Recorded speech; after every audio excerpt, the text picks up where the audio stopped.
This conference will now be recorded.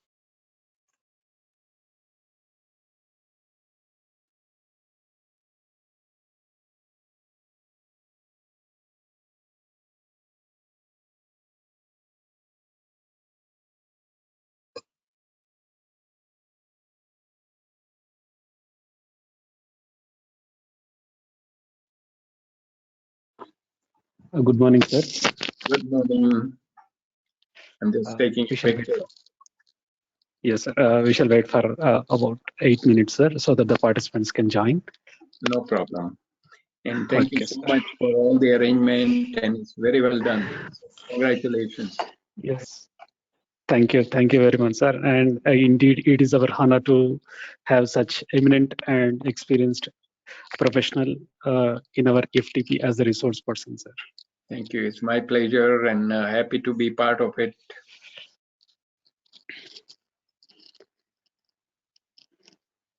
Actually, today is the last day of our faculty development program, sir. Correct. Yeah, today's session is a total 2 more sessions, 13 and 14, and then you are done. Yes. In fact, right from Monday, our schedule was very busy, right from around 9 a.m. to 5 p.m., sir. I agree. It's a lot of work, but Yes. very well done. So Yes, congratulations. yes. Thank you, sir.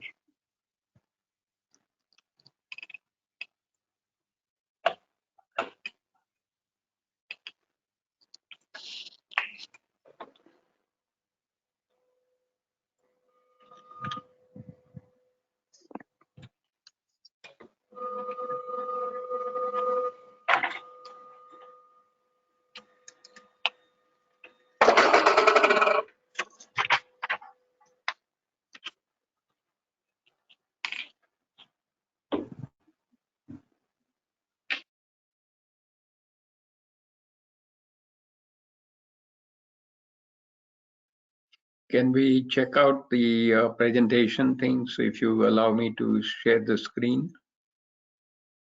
Yes, sir. We can, sir. Yeah, it's good to do all the checking now while we are waiting. Sure, sir. Sure, sir. Sir, I'll make you presenter, sir. So Okay. you can check it once. Thank you. Sure. Mm-hmm.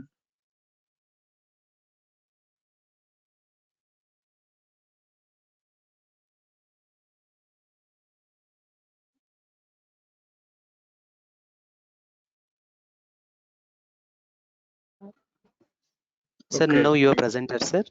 Yeah, and you can see the slide. Yes, sir. Yes, sir. It's Oh. visible, sir.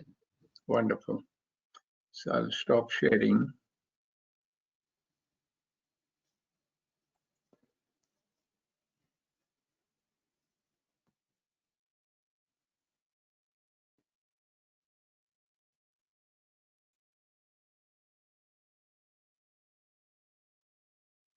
So there is something called include media sound beta.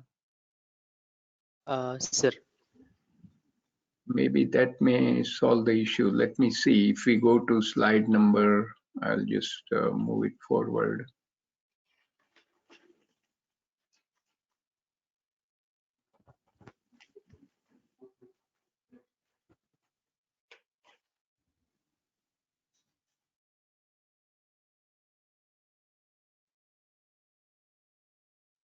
Let me go to slide number 8 and see if the volume will play.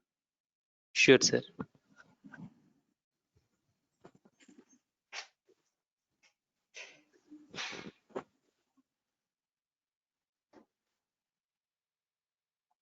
Guru Brahma, Guru Vishnu, Guru Devo. Were you able to get the sound? Yes, sir. Okay. It's clearly audible, sir. Excellent. So this will work. And let me try the slide later on, that number 37, see if it works out. Yes. We are all set. I could control everything from my side. Yes. Yeah. Because this is what I was not able to do it before. Okay. Okay, sir. I'm playing the video here.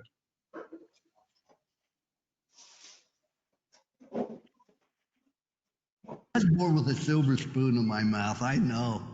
I was born in Fallsby, West Virginia. Can you hear the sound? Yes, sir. Even this is clearly audible, sir. Excellent. I think all the And even issues are this solved. video is also.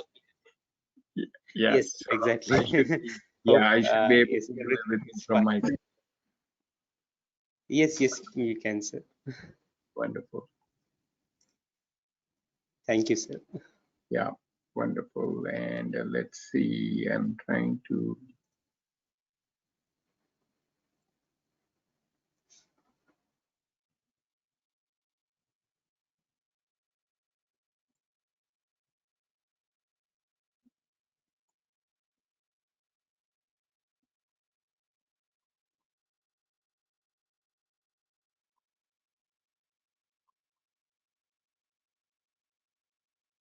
And after the presentation is over, I'll send this PDF file to you, Dr. Sridhar. Okay, sir. Excellent. Okay, sir. Now, I want to stop sharing my screen at the moment. Let's see, where do I go?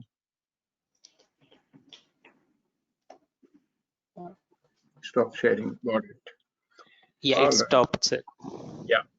Yep. Wonderful.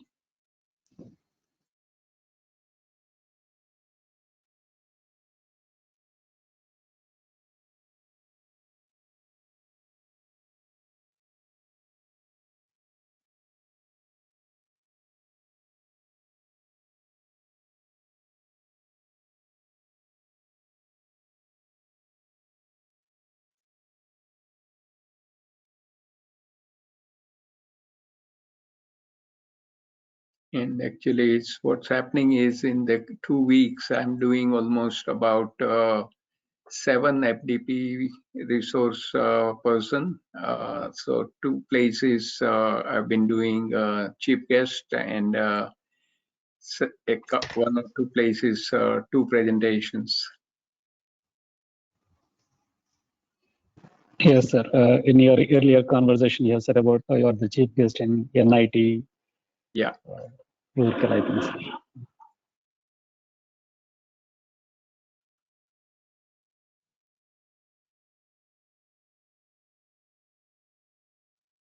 So we have 1 more minute to go. Yes, sir. Within the next minute, I shall start the introduction about yourself. Yeah.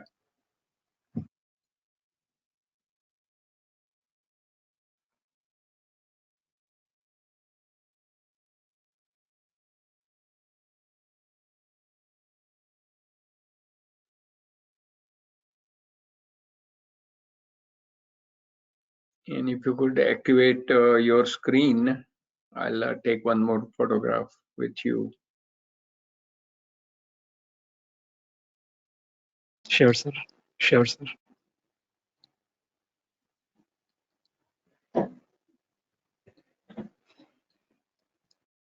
Yeah.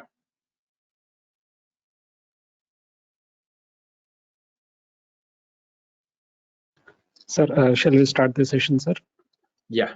Because, okay. Good morning, participants. It is my honor to introduce Dr. Manu Vora.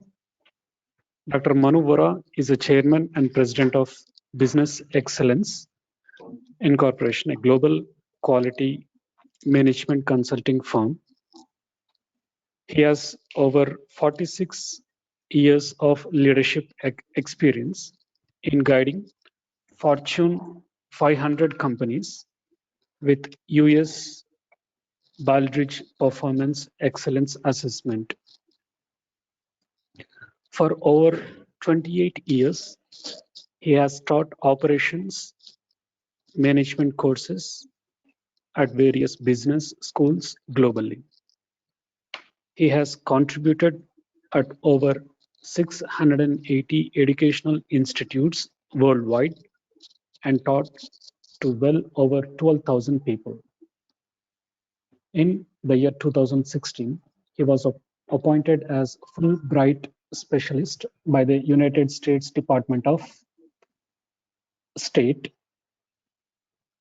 In the year 2016, he completed a Guyana program sponsored by MHRD, Government of India at IIT. In the year 2018, he completed his first Fulbright specialist project at IIT, sponsored by United States Department of State. Dr. Vora has BTech honors at IIT Bhubaneswar in the year 1968 in chemical engineering, MS and PhD in chemical engineering at IIT Chicago, and MBA with marketing management at United States of America. He is a past vice president of ASQ and ASQ fellow. He is a sought after speaker on business excellence and quality management topics with over 1,060 presentations in 36 countries across 5 continents. He has published over 70 scholarly articles and has written 50 blog posts on quality management. He has delivered soft skills and quality management sessions using technology to about 100 colleges along with universities in India, benefiting around 900,000 people. Dr. Vora has received 53 awards, honors for his outstanding professional service, including Fulbright Specialist appointment from the United States Department of State. He received 35 awards, honors for his lifelong community service, including United States President's Volunteer Service Award.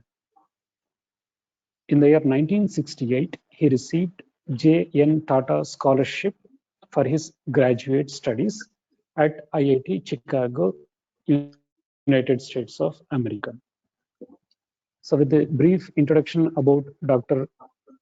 Manu sir, indeed it is our honor to introduce the experienced professional for this faculty development program. Thank you, sir, once again for accepting our invitation as the resource person. Now I request Dr. Manu sir to hand over the session. Okay. So good morning and thank you, Dr. Sridhar, for your very kind introduction. And I'm going to turn the video off very soon. But this presentation on create magic in the classroom for learners' engagement is a topic of relevance to all the faculty, research scholars, because if we can do this, if we can engage the learners in the classroom, then half the battle is won, and then we can deliver whatever you are trying to send a signal to your learners.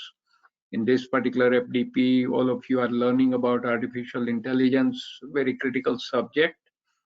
And as Dr. Sridhar mentioned, the presentation was put together as a part of the project I delivered at IIT Banaras Hindu University, BHU, my alma mater.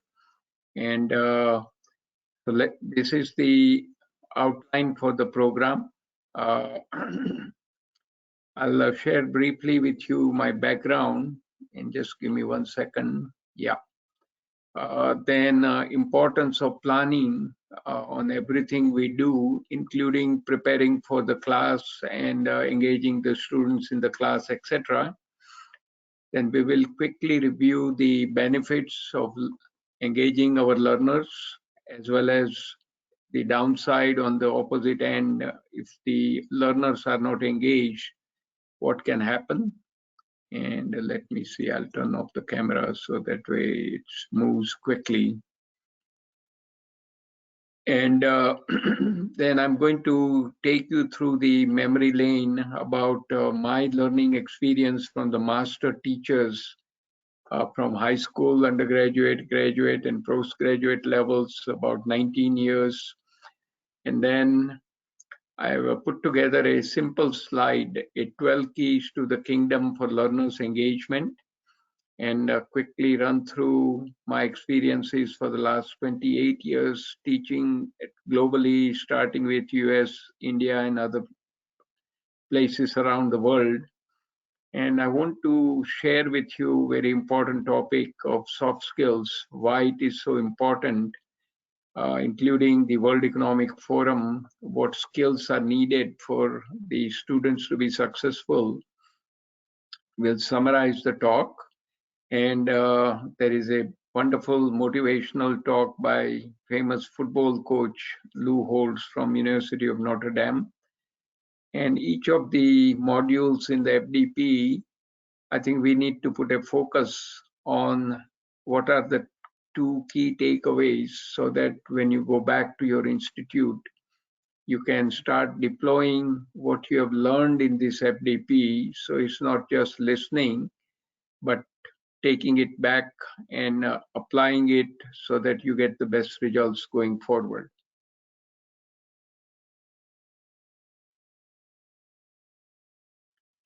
Now, in terms of the quick background, this is the presentation is based on the 63 years of my experiences, starting with the 4 years in the high school in my hometown, Amreli in Gujarat.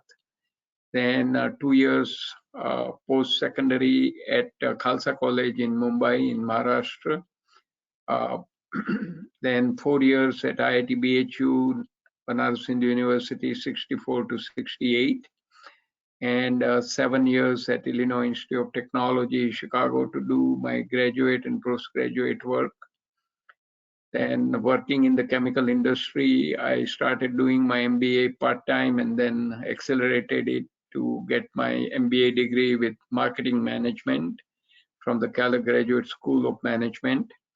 And last item is about 28 years as an educator in business school, engineering schools, and providing executive training around the world.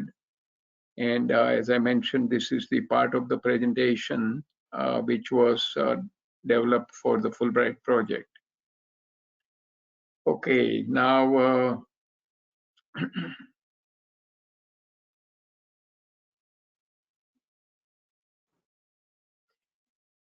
so one thing I wanted to stress, the very first thing we need to think about is creating the content for our course.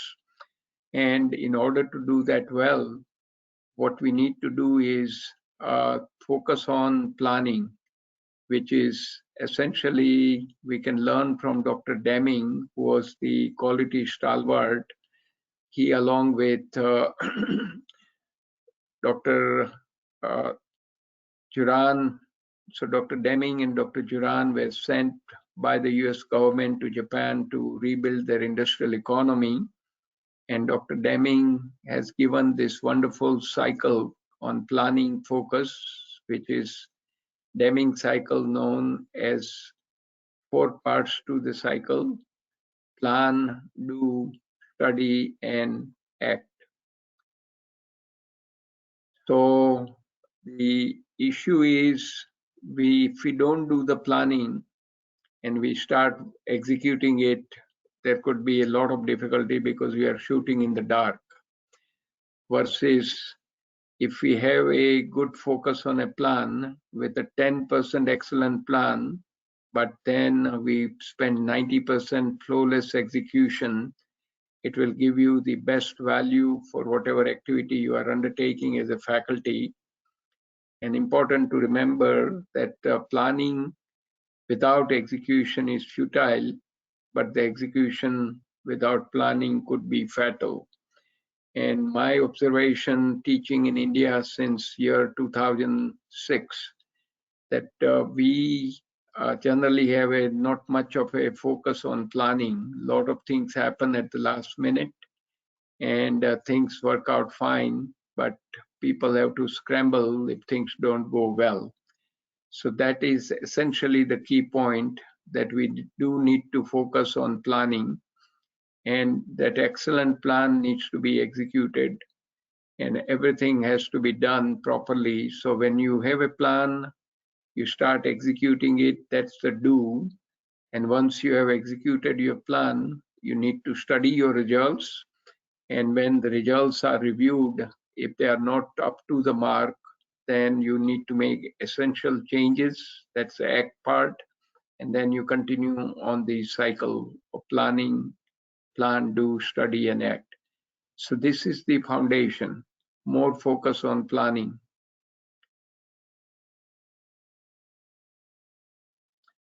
Next, Dr. Sridhar had asked the question that share 2 engagement ideas. How do you engage your learners in the classroom?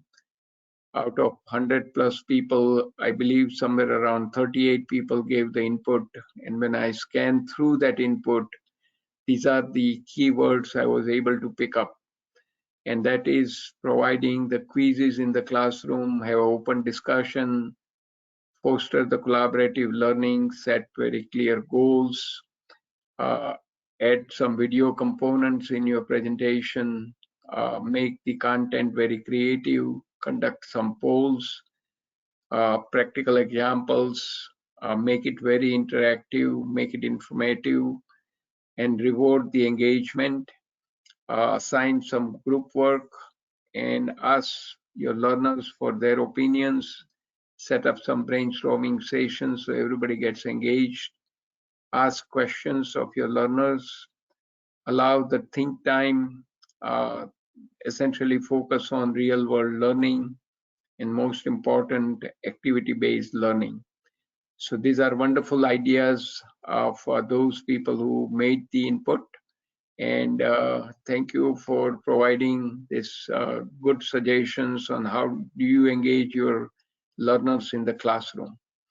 And I'm going to share with you some of my ideas, how I've been able to be using those ideas and expanding on number of them to make my learners very engaged and get the best from my classes. So let's quickly look at the benefits of learners' engagement. If the learners are engaged, then the active knowledge can be transferred and it gets recepted. The reception is there on the other side. So when you are in the classroom, you are a transmitter and the others are the receivers. You need a powerful transmitter as well as a very good receptors in order to have the knowledge transferred. And if we have the good engagement, you can influence the students to get out of their comfort zones. You can ignite passion for learning among your students and learners. You can inspire your learners to climb the new heights. And when there is a excellent engagement and everybody's learning, it will build the self-confidence and empower your learners to tackle the real world situations. That's what basically your job as a faculty is. You engage your learners, provide the best knowledge so that they are equipped to be handling the tough problems throughout their life.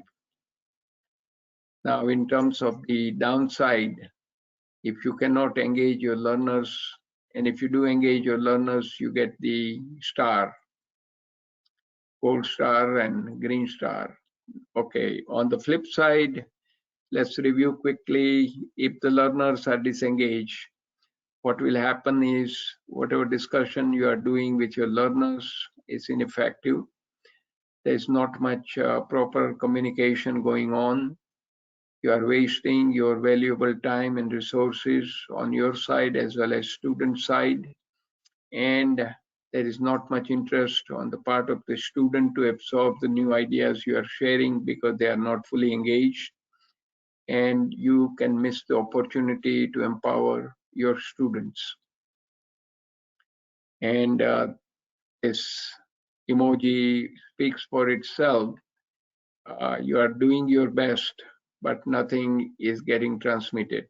Gurur Brahma Gurur Vishnu गुरुदेवो महेश्वरः गुरुः साक्षात् परब्रह्म तस्मै श्रीगुरवे नमः निधये सर्वविद्यानां विषजे भवरोगिणां गुरवे सर्वलोकानां दक्षिणामूर्तये नमः.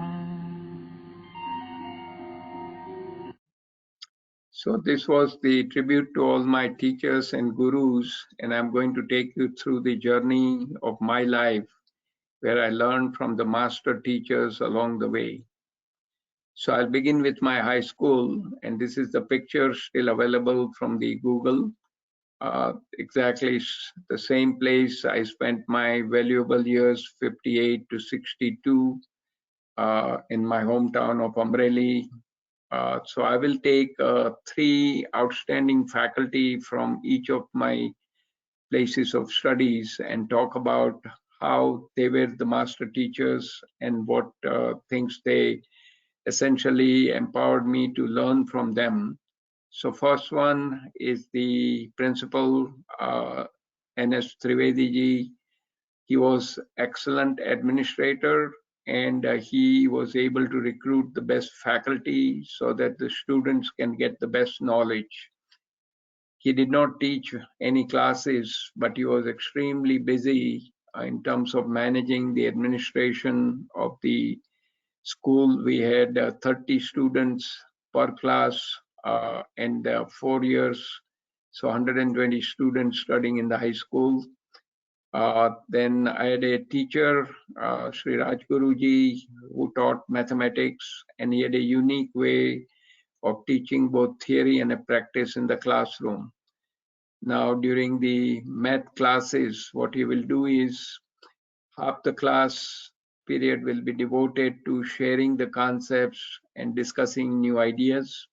Another half will be opening the back of the chapter for looking at the actual problems and solving them using the concepts he had shared with us in the first half of the class. And his way of teaching essentially empowered everybody to start applying what they are learning in real time. And that transmission of knowledge to practice, theory to practice, has left a very important impact on my life. And this is what we all need to do. When you learn something, you should be eager to apply it right away. And third, the Gujarati teacher, Mr. Mansukh Savalia ji, he taught us a higher language in my native tongue, Gujarati. And what he taught us was that once a week he will select a topic on which the students have to write an essay. So what he would say is each of the student can say 1 or 2 sentences about the topic under discussion. Everybody else is listening, and you can jot down the points other people are making. And out of those discussion points, he will give us about 1 or 2 days to complete the essay, submit it, and he will ask the students who receive the top score to read, first 2 students to read the essay back to the class.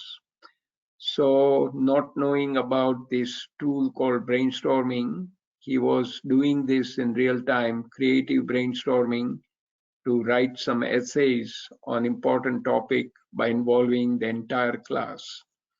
And those were the fun things I still remember, which I was able to do it long time back in my high school years. So each of these faculty has left a specific impression how to be the best administrator, how to bridge the gap between theory and the practice, and how to do creative brainstorming, essentially learning from your peers in the classroom, which is another point of learning, not just from the faculty, not from the books, but from your peers. Learners can get the most from their experience in the classrooms. Then we moved to my 2 years of Khalsa College, 1962 to 1964. And there were three specific faculty I would like to mention about them. Professor Karve, he taught physics. He was a authority in physics, written number of textbooks, and he was sitting on the board of the Bombay University. Because of that commitment, some of the classes were taught by the junior faculties, and as a result, I didn't get to hear from the expert, Professor Karve. Then second one was the master teacher in mathematics, Professor Bhupendra Singh. Now his style was unique. He will take a piece of chalk and start writing on a blackboard in all maths area, algebra, geometry, trigonometry, etc. He will just write things on the board from his memory, no notes, and then he will challenge us to take a look at some of the theorems and see if we can provide ideas how to solve them. And then if nobody could solve it, he will keep that solution on the blackboard, and we learn from the way he used the logic to find the solution. And essentially, he would provide the best practice examples and the application of what we were learning in the practice. And the last one, Professor Rautani, another expert in chemistry. And by the way, I had a tremendous interest in both chemistry and mathematics while I was a student from high school onward. And that's one of the reasons I chose to go into chemical engineering, because those two areas were areas of my strengths. Now, Professor Rautani had a very hot temper. Now, what happened was we were in a class of 150 students sitting in a theater style. The moment Professor Rautani will start writing something on a blackboard, the arrows will start going at him. Most of the arrows started from the front, but not knowing where the arrows were coming from, these are paper arrows, he will say, last two benches, get out from the class. So practically throughout 2 years when I was studying chemistry with him, inorganic, organic chemistry, etc., I literally had to go out because sitting in the class was alphabetical, and my surname being Vora, I was on the last two benches. So I literally had to stand outside to learn from Professor Rautani, the master teacher. And of course, I had a tremendous interest in chemistry. So I learned a lot of things on my own, as well as listening to him from standing outside the classroom. So these are the master teachers who can motivate you. Not even sitting in the classroom, you can do well by listening to his ideas from outside the classroom. And as I mentioned, I was very honored to go to Varanasi University, which became IIT BHU in year 2012.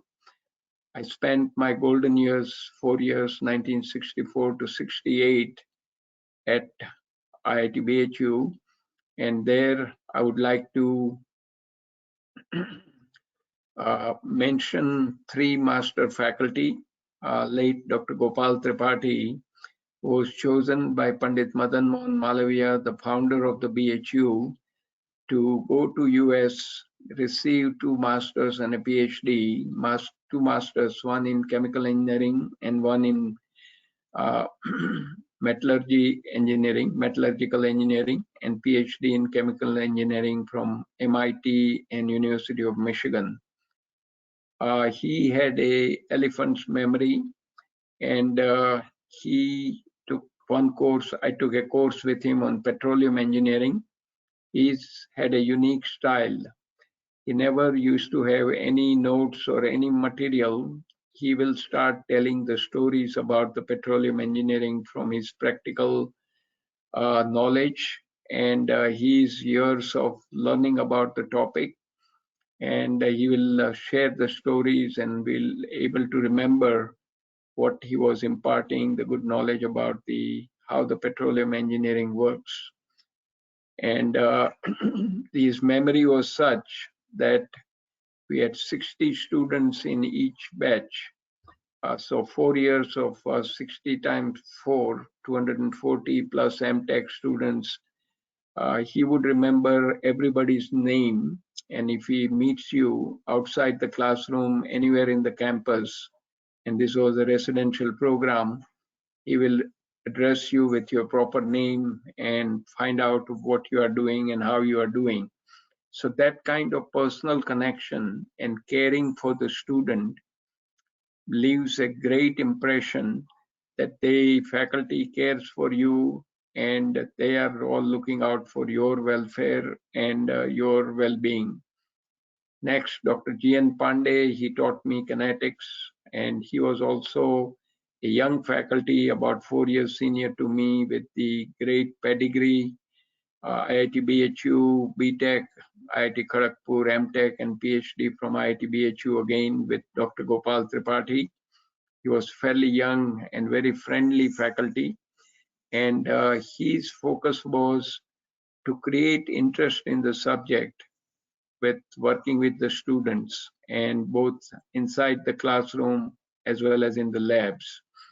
And the last one, Professor Vijay Batra, who taught me thermodynamics. He was the first teacher, sorry, he was the first student from the first batch of IIT Madras, 1964, graduated from there and came to IIT BHU as the first batch for MTech program.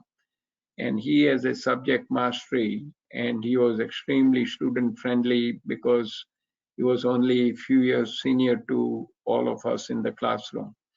And till to date, we have the family relationship. He retired from Procter & Gamble as an associate director, and he was recognized for doing wonderful process improvement work. So once again, these three faculty imparted in me the tremendous sort of curiosity to learn about the chemical engineering discipline and where it makes an impact in the real life. Then I come to IIT Chicago, and my thesis advisor, Dr. Vasan, he was expert in interfacial phenomena. He was he's a master educator, and I did my master's and PhD under his guidance. And he was extremely good at getting a lot of grants, so he can deploy many graduate students, both master's and PhD programs. Then I had a great faculty, Professor E.I. Shaheen. He is no longer alive. He passed away about 12 years ago. I took 2 classes with him, heat transfer and polymer science. He worked 1 year at DuPont company as a chemical engineer before joining the academia. And he was able to bridge the theory and practice, and he was very compassionate educator and very friendly, and we had a great family relationship with him. And last, Professor Tom Knowles, I took number of classes with him because operations research was my minor for PhD. So quantitative method, operations research, essentially linear programming, dynamic programming, nonlinear programming, etc. He had a subject mastery with the PhD from University of Chicago, one of the top schools, and he would provide the real world application of what he was teaching to us. And without any computer application, we were able to do a lot of simulation on using the Excel spreadsheet, etc., for linear programming, dynamic programming, etc. So once again, master faculty who were expert in their subject and able to convey the knowledge which students can grasp and use it in the practical life. And the last thing is my graduate program, MBA from Keller Graduate School of Management between 1983 to 1985. I only remember the first faculty name, other 2 faculty name escapes my mind. And that's what happens. in the high school years, I still remember everybody's name, but as I progress, difficult to keep track of all the people I took the classes with. So Dr. Patrick Myers, he taught me information systems, and using Fortran 4, with whatever he taught us, we had to develop an accounting program to create the balance sheet and make sure it works in a practical way on a live example and submit it to complete the course. And he was master educator, bridging both theory and practice. Then I had a professor who was a brand manager, retired from Procter & Gamble. He taught us the new product development class. And one thing he taught me and the rest of the class was that if you are going to meet with a top person in your organization, say CMD or president or the CEO, you have 5 minutes. How much material you should take with you? He suggested you can only take 1 page, and on that page, first write down what is the objective of the meeting, what you expect from that person, and secondly, a little bit of logic and a little bit of explanation why you are asking for what you are asking. So to write down that 1 page, you have to spend a lot of time to put your thoughts in a focused way, and that allows you to have very meaningful conversation in the 5 minutes you have with the top person in your organization.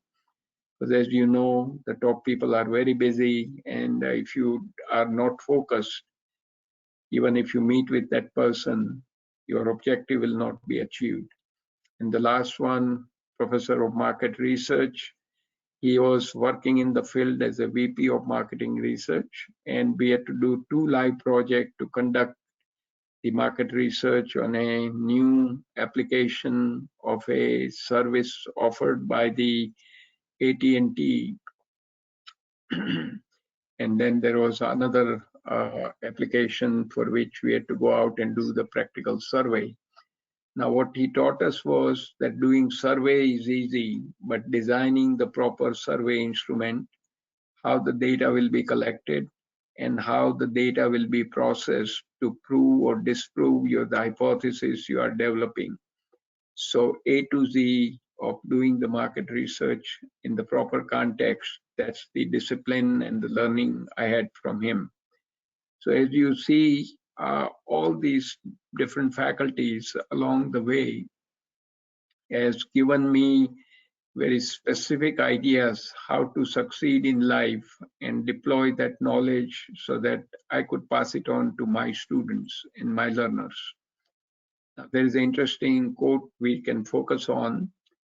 The average teacher explains complexity, but the gifted teacher reveals simplicity. So we as a faculty, when we start out, we are all average teachers, and we try to show the complexity. But as we progress in life, and once we become a gifted teacher, our role should be to simplify everything and give the essence to our learners. Now in Sanskrit, there are many forms of teachers. So here is the leadership journey of teachers. When we start out, when we give the information, we are Adhyapak. When we add the knowledge to the information, we became Upadhyay. We move to Acharya when we provide the skills. We become Pandit when we begin to share the insight.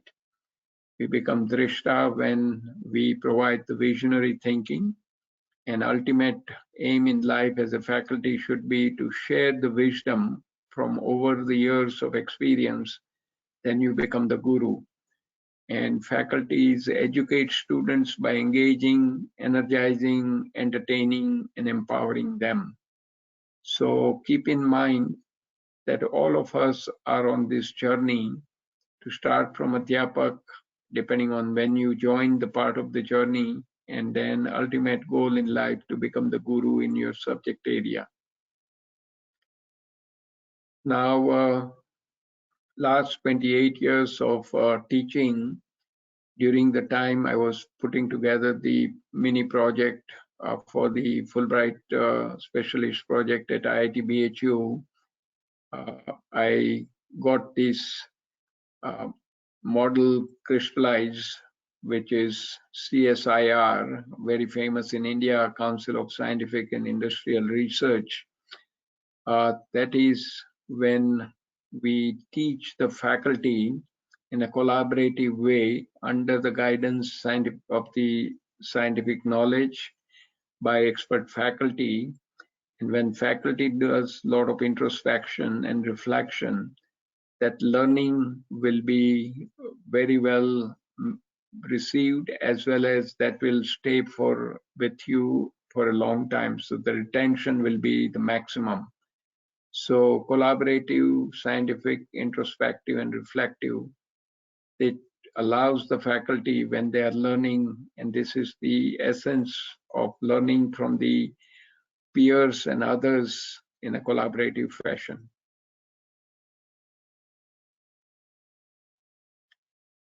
So one of my faculty friend, Dr. Vijay Batra, sent me this while I was putting this presentation together.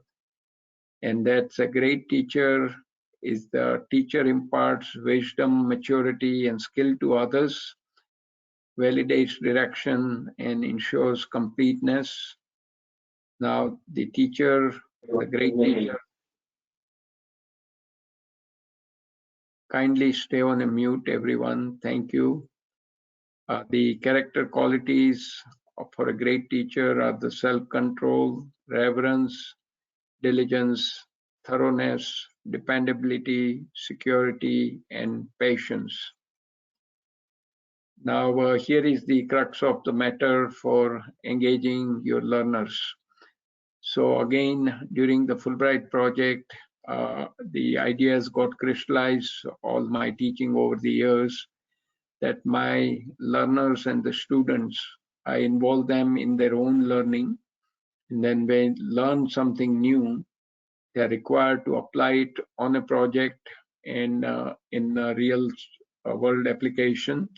And then they need to share it with the other students in the class. So involve, learn, apply, and share. This is simple but elegant model can definitely engage your learners, and they get the best out of it by putting it into practice and sharing it with others, what works, what does not work, and that has a tremendous value. Now, this is a very important slide. I call it a $64,000 slide, how to create the learners engagement. That is the keys to the kingdom for learners engagement. So for a given topic, you can ask a student to do the research and come back and share in the classroom for a few minutes and keep rotating them. As a faculty, you need to show the importance and real world application of the topic. You can begin to ask some ice-breaking questions at the beginning, like we had a 2 short questionnaire done on 2 ways you engage your students in the classroom. So topical question at the beginning and keep rotating it with the students. As a faculty, provide the basic concepts and principles so there is no need for memorization. Allow the curiosity and innovativeness to flourish in the classroom. And when the session is over, ask the students in the classroom what are the 2 key takeaways at the end from the session, what they learned and what they are going to take it with them. Then Harvard Business Publishing shared those 4 items, 8 through 11. Conduct short polls or do the voting. Create small group to discuss and report back to the class. Form teams to work on the project and share the project results. You can invite guest speakers to learn from the broader perspective. And best of all, as a faculty, we need to replenish our knowledge so you can give the cutting edge information to your learners. And if we do all that, we get the gold star. Now I'll quickly run through this on my experience teaching and training, both teaching in the classroom and executives training. So involved part, read and discuss articles, both individually and in the groups, and then work on the project in the team. In the learning part, you have to grasp the basic concepts, not to memorize the fact, and think about the real world application of the principles. In apply, article summaries and a class discussion in the team setting. Students work in the small teams to do the project work throughout the semester, and sharing part, project presentation with the peers, diverse cross section in the class, and learning from each other. So I had in my 28 years of experience, particularly in the US as a senior faculty, I have a luxury not to give the midterm or the final exam. Instead, my way of evaluating the learner's way of getting something out of my class is to prove with confidence is 3 ways to evaluate their learning abilities. One, article reading and summarizing. Focus on key principles and practice, application of principles on practices in the workplace, and key takeaways for current and future workplaces. That's one part. Second one, they work in a team on a project, so project-based learning. And I provide standardized template for creating a project report and for project presentation. And last one, discussion forum. On a discussion board, every week a topic will be posted in resonance with the topic under discussion in the classes, and everybody puts in their first post, and then they have to reply to 2 of the classmates, and my role is to continue the thread and keep challenging them so they can continue to enhance their knowledge. So one thing in India, we need to lessen the focus on exams, exams, and exams. I think the creativity is being crushed. Students are all under stress in India to cramming up and clear the exams. And at the end of the day, when you start working, you will forget what grade you got and what score you got on what exam. Only thing you will remember the foundation, the principles, and the real knowledge you have absorbed, which you can apply to solve the real world problems. So the learning and teaching, there are various ways, and of course, on site, we have been very used to it, the traditional model, and it is required for engineering and lab work. The pandemic has taught us that we can do a lot of things online, including today's session. And it could be asynchronous or synchronous, and which is more flexible, greater reach, etc.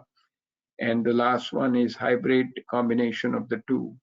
And I'm very happy to share that I started teaching online in 2011.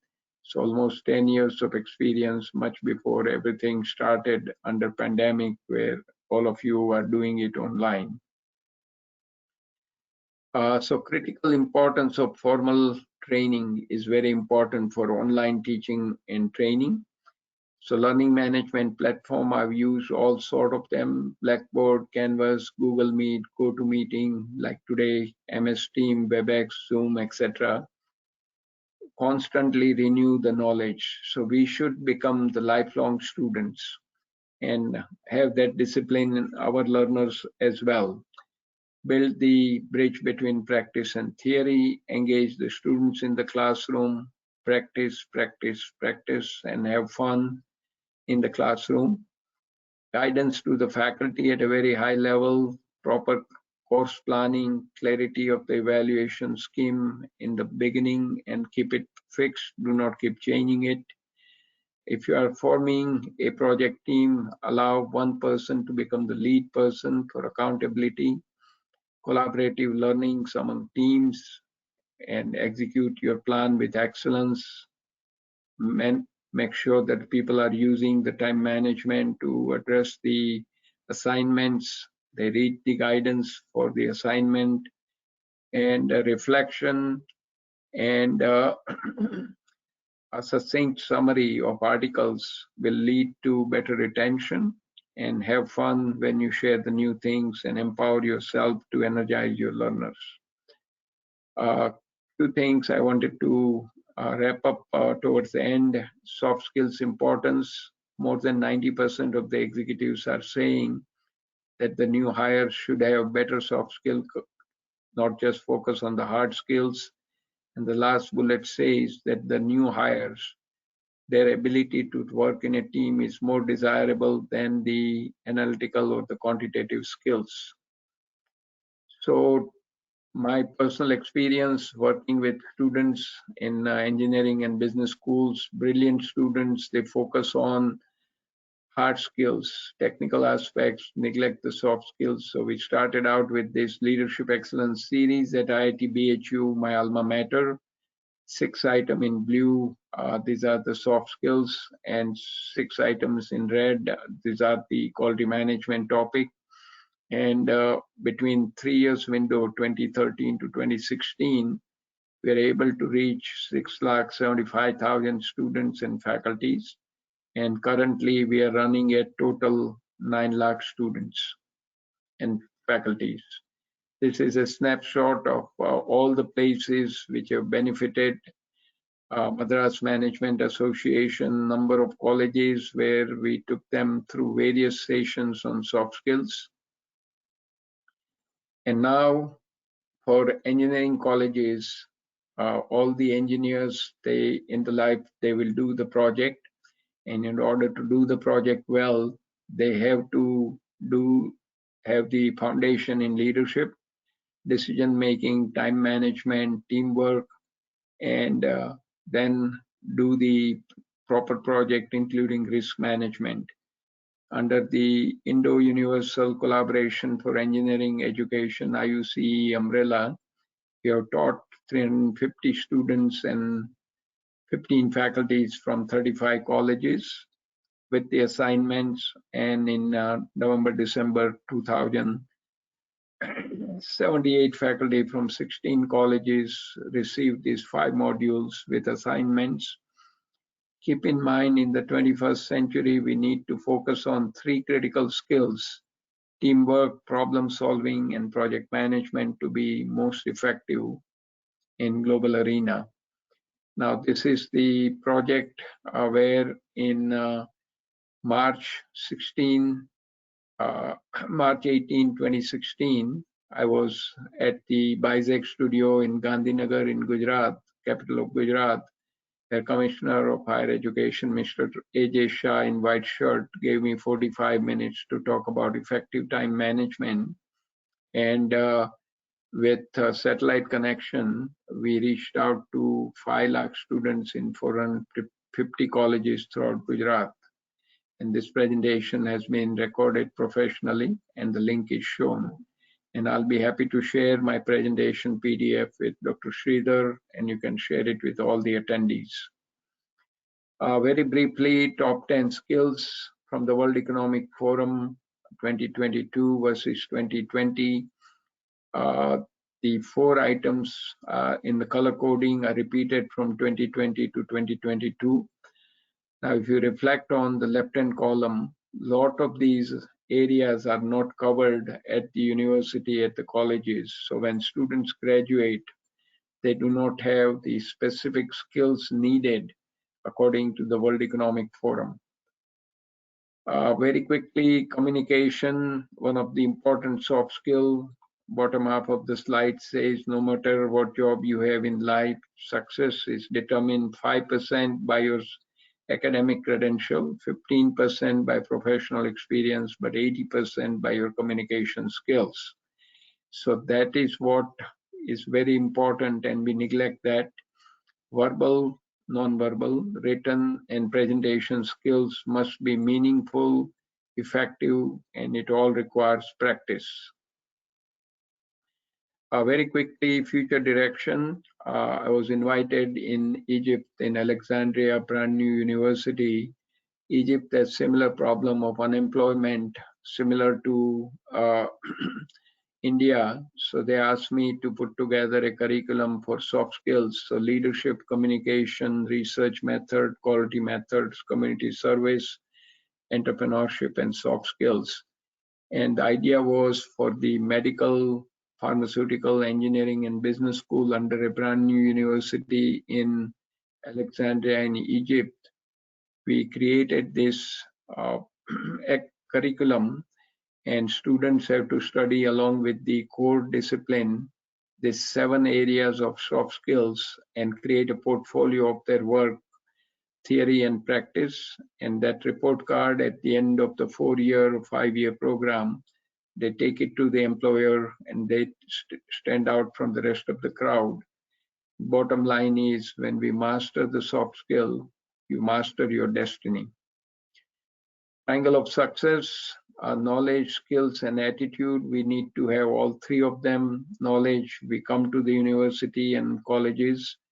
Skills, we need to work on goal setting, time management, communication, etc. And highest order is the attitude, self-motivation, integrity, honesty, and most positive attitude. So in summary, I'll focus on the educator part in the middle, be a role model, balance theory and practice, and encourage your students to think. Don't give out the solution. Challenge them by sharing with them the principles. So the loophole says ability is what you are capable of doing. Motivation determines what you do, but it's the attitude which determines how well you do it. So if you have a positive attitude, then you are going to do much better in life. So in summary, chase knowledge, success will follow you. First graphic, just do it, that's Nike. Instead of a lot of debate and discussion, let's get to the work. Patience, persistence, and perspiration makes an unbeatable combination for success. And last thing, expect nothing and appreciate everything. So I'm going to play this very motivational YouTube by Coach Lou Holt. So let's enjoy that. I was born with a silver spoon in my mouth, I know.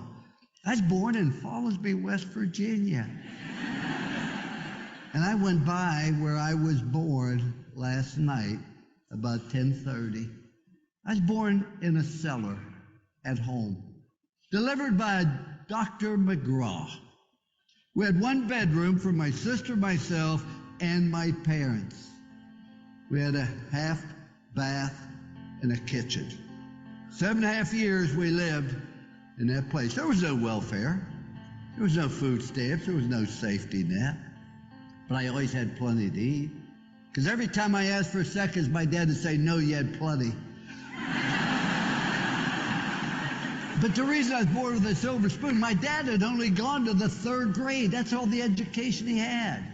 But why was I born with a silver spoon in my mouth? Because I was taught by my parents that life's a matter of making choices, wherever you are, good or bad, because of choices you make. Don't blame anybody else, but if you get an education, you're willing to work and overcome problems and difficulties, in this great country, you can amount to something. That's why I was born with a silver spoon. I was in this country and I was taught personal responsibility for choices you make. And when we talk about a commitment to excellence, that's a choice you make. What do you want to do? Having hopes and dreams and ambition. See, I think that is absolutely critical. Don't make the mistake I made. I've done a lot of dumb things, but let me tell you the one thing I regret. We went to the University of Notre Dame. We took a program on the bottom. We took it to the very top. And for 9 straight years, we went to a January 1 bowl, the sugar, the cotton, the orange, and the fiesta. Nobody's done it before. Nobody's done it since. We put it on top and we maintained it. That's the thing I regret the most. See, there's a role in life, but then you're either growing or you're dying. The trees either grow or it's dying. So's grass, so's a marriage, so's a business, so's a person. Doesn't have a thing to do with age. My birthday candles cost more than a cake. But it has everything to do. Am I trying to get better? Am I trying to improve? We got on top and say, you know, this is pretty good. Let's maintain it. Let's not take any risk. We finished 2nd in the country at Notre Dame. Everybody called me an idiot. Guy finishes last in medical school. They call him doctor. That doesn't seem fair. When I left Notre Dame, I never thought I'd coach again. Where'd you go from Notre Dame? According to my mother, you go directly to heaven, you sit by the Pope. You don't coach anymore. And then I went to live in a town where the average age was deceased. And what I found out, I wasn't tired of coaching. You have to have something to hope for, something to dream. And even though you've done great things so far, what's going to happen now? I want to give you a simple plan. Life doesn't have to be complicated. I try to keep life simple. Do you realize there are only 7 colors of the rainbow? Only 7. Look what Michelangelo did with those 7 colors. There's only 7 musical notes. Look what Beethoven did with those 7 notes. There's only 10 numbers. Look what Bernie Madoff did with those 10 numbers. The point I make is it doesn't have to be complicated. See, you need 4 things in your life. If you don't have any of these 4 things in your life, you're going to have a tremendous void. See, everybody needs something to do. Number 2, everybody needs someone to love. Number 3, everybody needs someone to believe in. In my case, is Jesus Christ, our Lord and Savior. But the 4th thing you need in your life is you need something to hope for. There's never a right time to do the wrong thing. And there's never a wrong time to do the right thing. Just do what's right. I think it's right to be honest, right to be on time. See, ladies and gentlemen, enjoy life. Have fun. You're going to have problems. You're going to have difficulties. That's part of life. And don't tell people about your problems. Do you know that 90% of the people don't care? And the other 10% are glad you got them. So you're better off keeping yours up. You're going to have problems. But have fun with what you're doing. People say, did you have fun doing the ESPN? Not really. Because if you have fun being there, people have fun being around. Doesn't mean I don't do dumb things. And sometimes I wasn't real honest. Do everything to the best of your ability with time allotted. You know, ladies and gentlemen, not all of us be All-American. Not everybody be first team. Everybody can be the best you're capable of being. And I want to tell you, if you want to fail, you have the right to fail. That's what's great about this country. You do not have the right to cause other people to fail because you don't do everything best your ability. When you join a spouse, you bring a child in the world, you join a business, you join a team. You have obligation, responsibilities, and you owe it to other people to do the maximum you can at each and everything you do. It's not complicated. And the last rule, to show people you care. And you walk in the room, your attitude, hey, here I am, look at me. It's not, no. Your attitude, there you are, how can I help you? I wish I knew those 3 rules when I was 21. I've used them for the last 40 years. There's a statue of me at Notre Dame. I guess they need a place for the pigeons to land, but if you go look at it, just don't look at 3 words on the pedestal. Trust, commitment, love.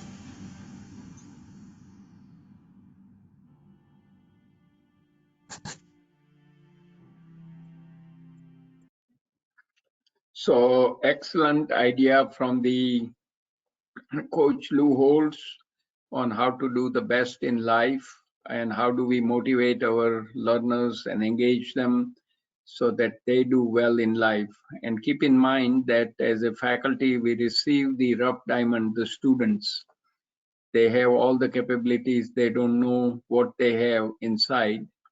Our role as a faculty is essentially to remove that layer of dust and keep polishing the diamond.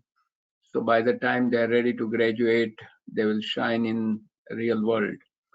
Now, I would request all of you to write down your 2 key takeaways of what you have received from this particular module on how to engage students in the classroom by creating the magic. So take a few minutes to reflect on it, write it down, and then definitely when you are back at your institute, try to practice it in real life.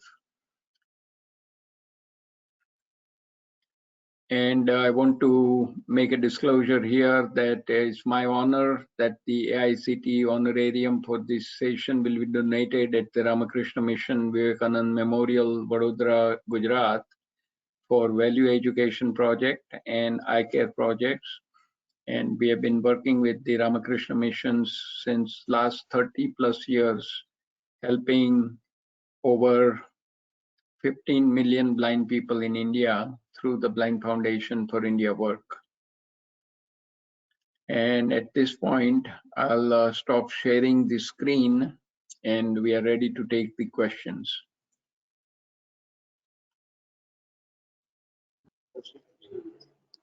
Participants are requested to either ask any kind of the queries or post it in the chat if you have any questions to ask to Dr. Manu sir.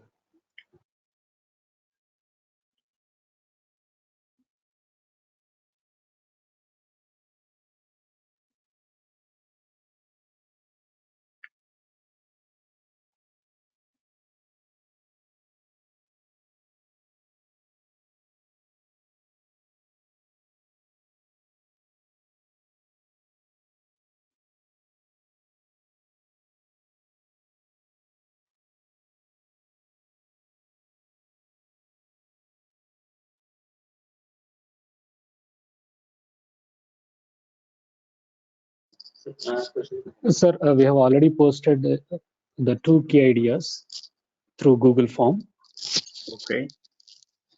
and some of the participants has given the ideas Okay. like Is it adding possible the to see those? Yeah. possible to share. Just give me a moment, sir. Mm-hmm. We will share the key ideas of Excel sheet over to you, sir.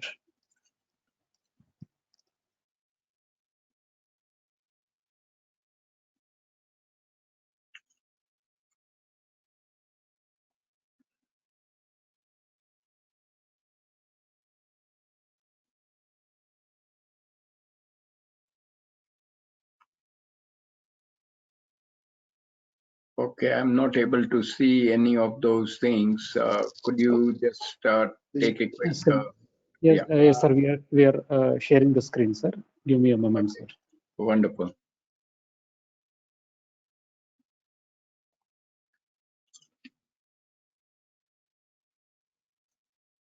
Sir, is it visible now, sir? Yes. Now it's fairly small, so if we can make it big. Yes, sir. We are zooming, sir. Mm-hmm.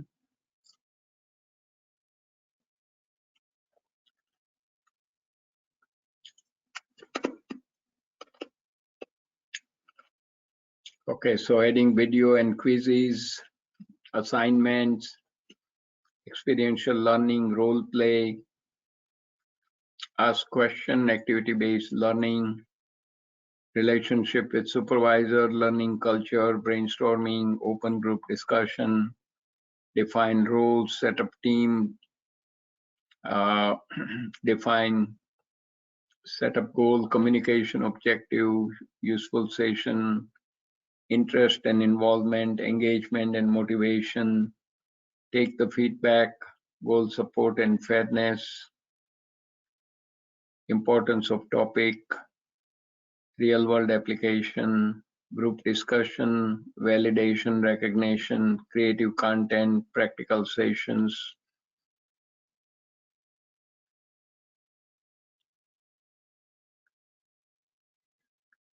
Give practical examples to students, real world learning, okay, leadership, planning, creative content, brainstorming, short polls, small groups, keeping polls at frequent intervals, rewarding quiz and poll winners, share importance of the topic, okay, creative content, brainstorming, AI-driven reports for action planning, global solution, global benchmarks.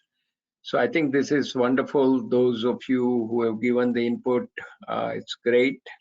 Others, make sure you write it down, and then key is to deploy that and practice it when you are back. Otherwise, the FDP is not 100% effective. You come here to learn something with the intention to apply it in real life. I think we are open for questions. And Dr. Sridhar, if you could read the question, I'll be happy to answer them to the best of my ability. Yes, sir. We are waiting for the questions to be posted by the participants. Sure. And we have time. Yes, sir. We have time. We shall wait for 5 minutes so that if any questions to be posted by the participants, we shall discuss. Sure, sure.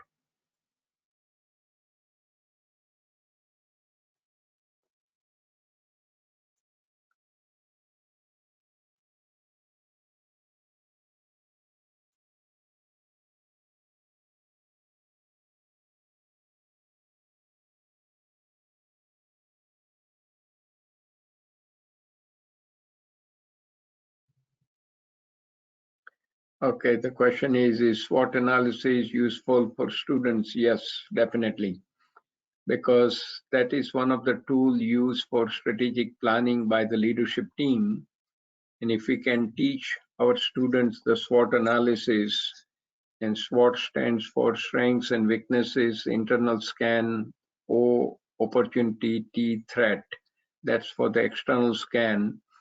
And they can use that SWOT analysis for problem they are solving, and that can expand their horizon.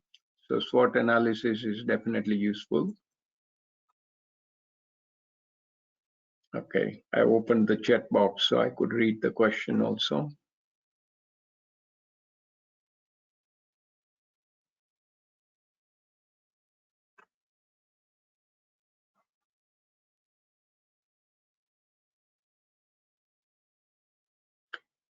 And keep in mind, those who are attending, we have 81 attendees here.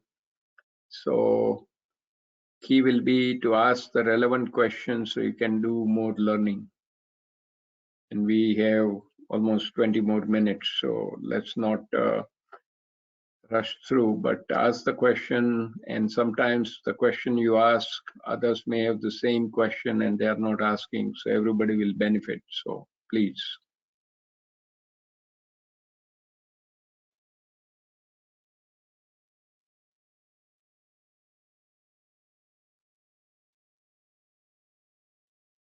Very quiet group.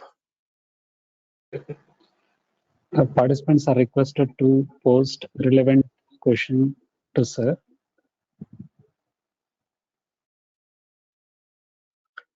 And if they don't have questions, their comments through the chat box are also important. They can put the comment in the chat box regarding the topic we discussed.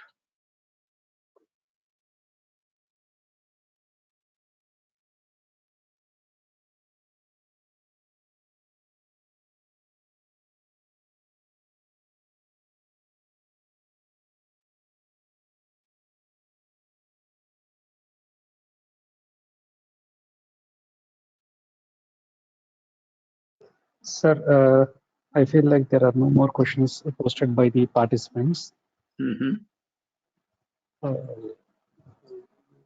Shall we wait for, okay, one question has been raised, I think. It's a comment, nice and informative session. Yeah, let's look at few comments and then you can, if you have any question, Dr. Sridhar, you can ask or add your experience and then we can begin to wrap it up.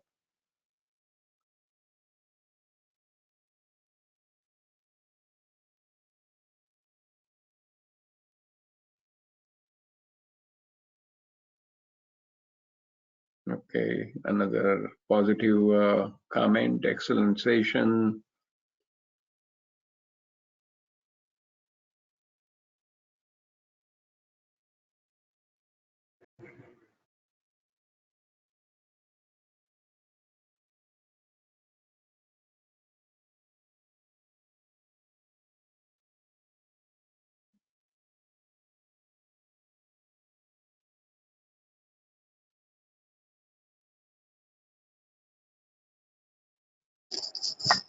Really, it's very complicated to say, like, to gain the attention of the students during the class hours, especially when we deal about more than 1 hour, because within the 1 hour, student can have the attention of the teacher because of Yes. the concepts which are new.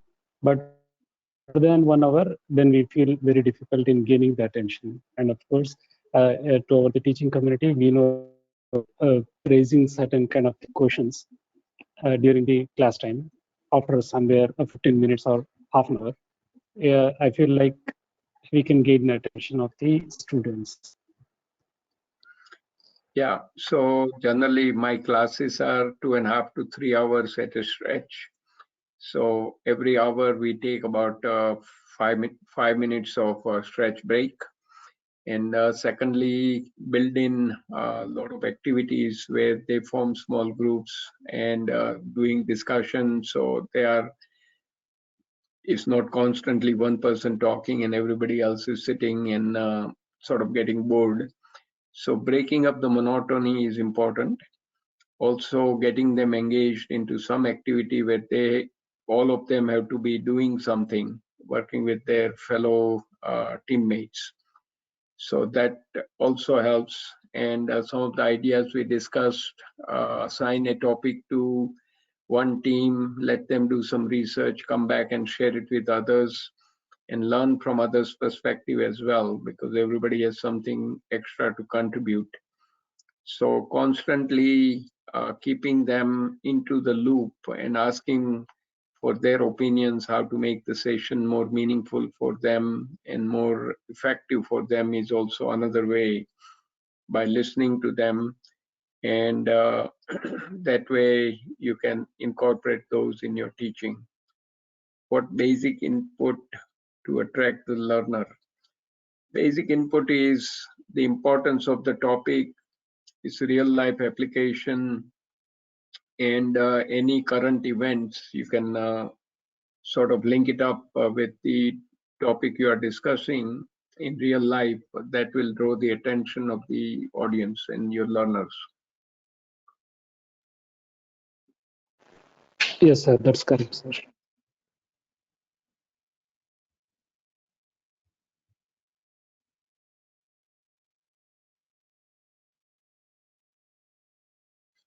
And this becomes a habit once you do it well. And when you see your learners are engaged, they are getting the most out of it, then you will do more of it. And then keep the students and learners with you all the time. And at the end, you want to make sure that they are getting the best knowledge from you. In other words, you have to be learning the best to give them the best.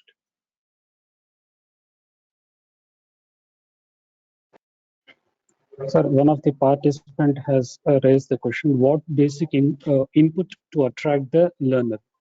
Yeah, we just discussed that. So the basic input you need to give is real world application and connect the dot with some recent incidents happening in the world, which can connect the dot with the topic you are discussing. So that way, what you are drawing attention to is what's the application of the material you are studying and how it is applied in the real life. And that can draw the attention of all the learners, as well as making sure that you are focusing on giving them the basics and the principles and the foundation, so they don't have to keep memorizing all the unnecessary facts. And a lot of time we just memorize things for the exam, spill it out, and after the exam is over, nothing is retained, and that is not a good thing. And let me make a little bit elaboration. So in my classes, I essentially insist on having them read the articles, state-of-the-art articles, case studies from Harvard Business Review, MIT Sloan, McKinsey Quarterly, Inc., Forbes, etc., for my topics in quality management, supply chain management, risk management, project management, etc. And these articles are being read individually, then they are read within the group.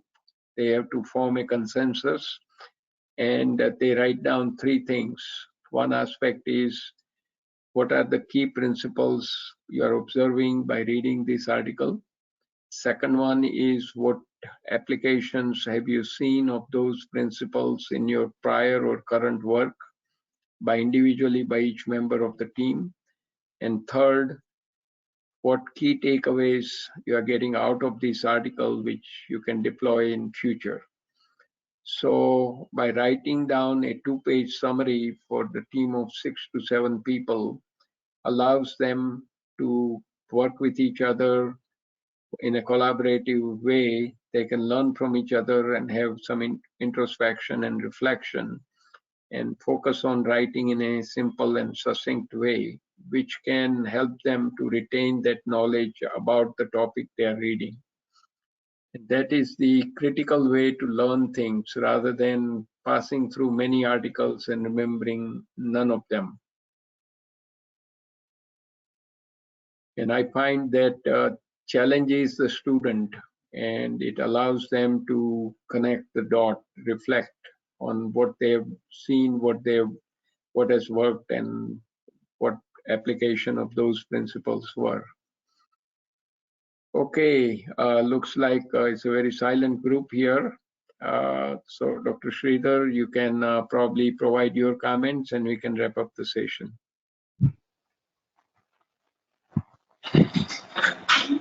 Okay, one more thing has come up, so let's take that. A group of students are there in every class who don't bother about the class and speaks continuously. Is there any way to deal with them? Because of them, whole class is disturbed. Okay, so I'll give you my personal example. So in my class, I just mentioned whether I'm teaching in India where I have a large number of students in the classes, 100 to 120 plus. Whereas here, I'm lucky to get 10 to 15 max.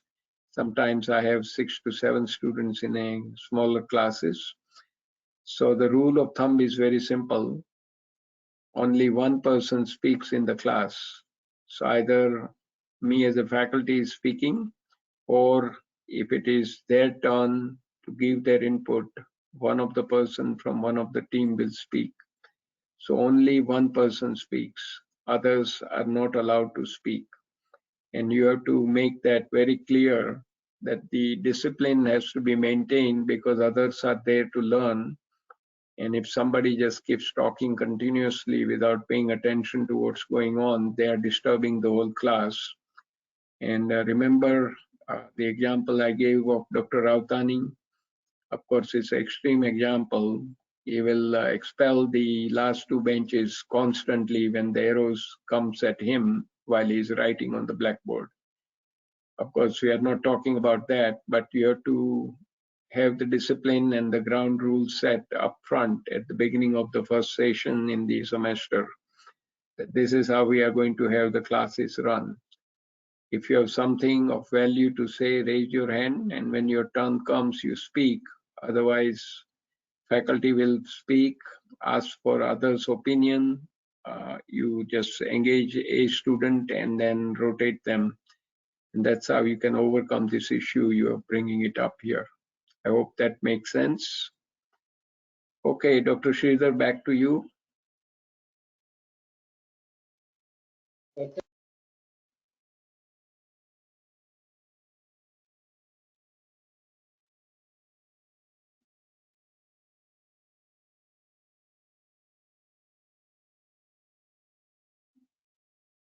Dr. Sridhar.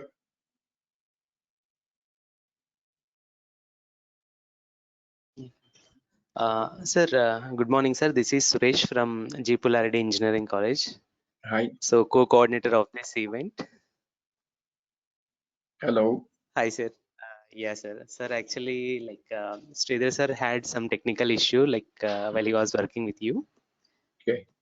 So, I think participants are having no more questions. So, can we conclude this session, sir? Sure. Yeah. So it was really honor for all of us, like you being here with us and explain the things clear very well. The way you taught many things regarding like faculty excellence model, soft skills program, and what are the top 10 skills that we should have in the upcoming scenario. All the things were very clear and very much informative, sir. Thank you so much for making your time for being with us and enlightening us with your knowledge, sir. It was really wonderful session. Thank you so much, sir. Thank you, Dr. Suresh. And it's my pleasure. And I want to wish all of you a great success. And always remember from these 5 days of FDP, what you are learning, make sure that you take some of those ideas and start deploying it when you are back at your institute, because that's the real value of these ATAL FDP. Not just coming, listening, and then doing nothing about it and collect the certificate. That's not the objective. Objective is to deploy that knowledge to empower your students and empower yourself. So with that, wish you all very best. And thanks once again. Thank you to Dr. Sridhar for inviting me. And I'm very delighted to be with all of Sure, you. sir. We will definitely implement this. Yes. Okay. Thank you. Have a great day. Yeah. And Thank you, sir. signing off. Yeah. Approaching Thank you so much, sir. Okay. Yeah. Have a Thank you, great sir. day. Have a Bye. nice time, sir. Bye. Bye. Bye. Bye.